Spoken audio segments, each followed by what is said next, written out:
Mabiyayang morning po sa ating lahat. So tulad po ng dati, tayo po ay mag-aaral ng banal na salita ng Panginoong Hesus. Ito po ay may kinalaman po doon sa mangyayaring Great Tribulation. Yung pagpaparequire ng Antikristo sa buong mundo na siya ay sambahin. Actually po, wag na po tayong lalayo sa atin pong future system ng mga bagay-bagay dito sa mundong ibabaw na ito. At least nakakakita na po kayo ng spirit of the Antichrist o espiritu ng Antikristo working sa paligid-ligid. Hindi lang kayo aware dahil hindi niyo pinapansin. O naging, ito pong masaklap, naging ordinaryong kasama na lang ng daily living natin. Pero without the knowing, may idolatry po doon. Yung idolatry, yan ang espiritu ng Antikristo. Okay?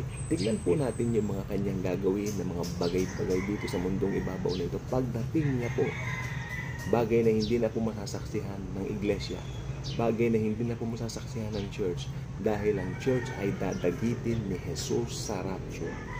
Okay? May nagsasabi September 23, hindi ako magkanda o gaga, paano nalalaman yun? Wala nang nakakaalam. Wala nakakaalam. Nag-a-argue pa sila ganito. No one knows. Sabi niya, no one knows the day or something. Pero pwede mo rin malaman yung date. Pwede mo rin malaman yung buwan. Hindi po, pag sinabi sa Bible po kasi, sa wikang Grego, pag sinabi mong no one knows the day or hour, saklaw na po lahat doon. Wala po nakababatid. Huwag kayong madaling magpapaniwala sa mga September rapture. Wala nakababatid, pwedeng mamaya rapture na. Okay? Pero tignan po natin mabuti. Good news, if you are a believer of the Lord Jesus Christ, hindi mo na aabutin yan dahil irarapture ka na. Irarapture na po tayo. Tignan po natin yung gagawin na ano.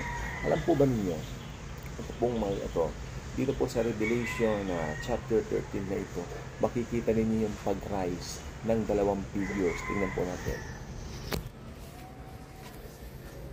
Tignan natin. Then I stood on the sand of the sea, and I saw a beast rising up out of the sea, having 7 heads and 10 horns, and on his horns 10 crowns, and on his heads a blasphemous name. Now the beast which I saw was like a leopard. His feet were like the feet of a beat, and his mouth like the mouth of a bear. Bear pala, sorry, kala ko beat. Bear. Yung feet doon niya parang paa ng bear, and his mouth like the mouth of a lion. The dragon gave him his power, his throne, and great authority. And I saw one of his heads, ito na, as if it had been mortally wounded, and his deadly wound was healed. And all the world marveled and followed the beast. Tingnan po natin yan 3. And I saw one of his heads as if it had been mortally wounded. Wounded. Maraming naniniwala na ang Antikristo po ay mamamatay. Sabi ng iba baka mabaril, o sabi ng iba baka kung ano paraan, basta mamamatay siya. At ibuburol ito, at sa kanyang burol siya po ay magre-resurrect. Yun ang magiging susi para ang buong mundo na nakakapanood sa kanya ay maniwala. Mangyayari po yan. Pero again, nasabihin ko, if you are a believer of the Lord Jesus Christ, hindi mo na aabutin ng mga bagay na ito dahil na-rapture na po tayo. That's good news. That's something to cherish, no? Na-rapture na po tayo. Tingnan po natin. Ngayon, ang mangyayari, sabi niya, okay, and his deadly wound was healed. Yan, gumaling din yung kanya. Ibig sabihin, nabuhay siya. Pag sinabi niyang, in his deadly wound was healed, and all the world marveled and followed the beast. So they worship the dragon. Yan yung who gave authority to the beast. And they worship the beast, saying, who is like the beast, who is able to make war with him. Pansinin nyo, so they worship the dragon. Sino ba yung dragon? Si Satanas po yan. Ibig sabihin yung worship na inaalay doon sa Antikristo, kay Satanas po na pupunta. See? Meron pong unholy trinity. Kung may trinity, may unholy trinity. The false prophet, the Antichrist, and Satan himself. So, tingnan po natin yung mga bagay-bagay na ganyan. No? Tingnan po natin yan. So nangyari, so they worship the dragon who gave authority to the beast, and they worship the beast, saying, who is like the beast, who is able to make war with him? And he was given a mouth speaking great things and blasphemies, and he was given authority to continue for 42 months. 42 months. Okay? Ano yung 42 months? 3.5 years. That's the remaining 3.5 years para matupad o ma-unfold ang lahat-lahat ng dapat matupad sa 70 weeks ni Daniel. Okay? Tingnan po natin mabuti. At ito naman po yung isa. Okay, ito naman po, lumabas naman po yung beast mula sa earth. At ito po ay tinatawag na false prophet. Ang false prophet, he performs great signs. Sa 13, he performs great signs so that he even makes the fire come down from heaven on the earth in the sight of men. Okay, he was granted power to give breath to the image of the beast, that the image of the beast should both speak and cause as many as would not worship the image of the beast to be killed.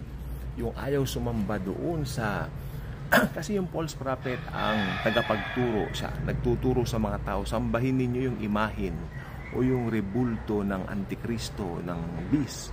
Kung ayaw sumamba, papupugutan ng ulo. Kasi wala silang mark of the beast. Ayun yung sinasabi ko. Kaya kung naiwan ka man, wag ka magpapatatak. Kasi pag natatakan ka ng 666, maniwala ka, impyerno ka na kasi tinanggap mo na yung mark of the beast. That's the mark of the beast. That's blasphemous. Okay? At ang false prophet ang ginagamit niyang puppet para po dito. Actually, puppet silang dalawa ni Satanas eh. Tingnan po natin mabuti. Okay? He causes all, tingnan nyo, he causes all, both small and great, rich and poor, free and slave, to receive a mark on their right hand or on their right foreheads, and that no one may buy or sell except one who has the mark of the name of the beast or the number of his name. Here is wisdom. Let him who has understanding calculate the number of the beast, for it is the number of a man. His number is 666. Alam nyo, ang dami nang nagtangka na alamin. What is 666? What is ganon. Pero ang ending, ang daming interpretations. Napansin ko, ang daming interpretations, ang daming hindi naman magkakatugma, no? Pero ang importante, ako, naniniwala kayo na may Antikristo darating ang magre-require siya ng pagtatatak. Yun ang importante. Kung ano yung tatatak, hayaan na po ninyo. Basta ang sabi dito, 666. Yun ang paniwalaan po natin. Napansin niyo po, sabi ko po kanina sa opening ng video natin na ito, yung espiritu ng Antichrist ay laganap na po ngayon dito sa mundo. Okay? Yung pag-idolize, yung pag-iidolo po, numero 1 yung ginagamit ni Satanas na taktika para i-prepare yung mga maiiwan sa rapture. Kaya sabi ko po doon sa nakaraang video, yung mga makamundong mga tao, yung mga taong walang interest sa Panginoon, this age of the church age, sila po ay tiyak na maiiwan dahil hindi naman po sila kikilala kay Kristo dito sa church age dahil masyado po silang humaling dito sa mga bagay na kinahuhumalingan ng mundo. I am under grace, pero sinasabi ko po yung totoo. Yun po ang dahilan. Bakit wala silang interest sa mga bagay ng Diyos? Pero kung may interest po sila sa mga bagay ng Diyos, mag-aaral sila ng Bible at makikilala nila na si Jesus lang ang daan sa langit. Dahil dun sa ginawa niya sa krus ng Kalbaryo, 2,000 taon na ang nakararaan. Hindi po biro ang maiwan sa rapture. Hindi po biro ang maiwan dito at dumanas ng tribulation. Right now, pag pinag-uusapan ng tungkol sa Panginoon, maraming nagtatawa, maraming parang nanlalait. Pero huwag ka. Pag naiwan po sila, umiyak man sila ng dugo, talagang wala silang choice kundi mamili sa dalawa. Ang magpapugot ng ulo at pumunta ng langit o magpatatak ng 666 at mabasa impyerno forever and ever. Ang hirap na choice, ano po? Kaya habang may panahon pa, kayo nakikinig dito o nanonood dito sa channel na ito, kayo po ay magdesisyon na natanggapin niyo si Kristo bilang personal na Panginoon at personal na tagapagligtas ng inyong buhay. Paniwalaan niyo yung ginawa niya sa krus ng Kalbaryo na yun ay sapat na upang ikaw ay maligtas. Wala nang ibang paraan. Si Kristo lamang po talaga.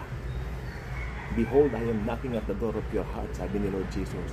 If anyone opens it, I will come in and we will eat together. Napakagandang invitation mula sa Son of God.